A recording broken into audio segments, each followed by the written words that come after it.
আপনারা সকলেই জানেন বাংলাদেশ অন্যান্য দেশের তুলনায় ছোট হলেও প্রাকৃতিক সৌন্দর্যে ভরপুর একটি দেশ।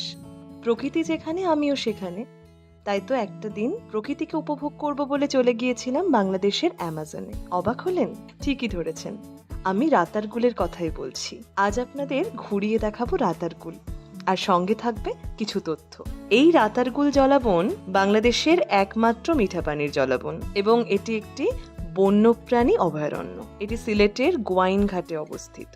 সিলেট থেকে এই গোয়াইনঘাটের দূরত্ব ২৬ কিলোমিটার। এই জলাবনটির আয়তন প্রায় ৩,৩২৫ একর, যার মধ্যে ৫০৪ একর বনকে ১৯৭৩ সালে বন্যপ্রাণী অভয়ারণ্য হিসেবে ঘোষণা করা হয়েছিল। এটি পৃথিবীর হাতে গোনা কয়েকটি মিঠা পানির জলাবনের মধ্যে অন্যতম। কি মনে হচ্ছে তো যে রাতারগুল কেন নাম হলো? আসলে সিলেটের স্থানীয় ভাষায় রাতা গাছ, যেটাকে মুর্তা গাছ বা পাটি গাছ বলে, তার থেকেই এই নামকরণ হয়েছে রাতারগুল। সারা বছর এই বনটি প্রায় ১০ ফুট জলের নিচে থাকে। বর্ষাকালে ২০ থেকে ৩০ ফুট পর্যন্ত জলের উচ্চতা বেড়ে যায়। তবে একটা কথা বলবো যে বর্ষাকালেই কিন্তু রাতারগুল দেখার আদর্শ সময়। জলের মধ্যে দাঁড়িয়ে থাকা গাছপালার ভিতর দিয়ে পাখির ডাক শুনতে শুনতে ডিঙি নৌকোয় ভ্রমণ এক আলাদাই তৃপ্তি আনে মনে। তার সঙ্গে থাকে যদি মাঝি ভাইয়ের গান, তাহলে প্রাপ্তির ঝুলি আরো পূর্ণতা পায়। তাই সবাইকে বলবো,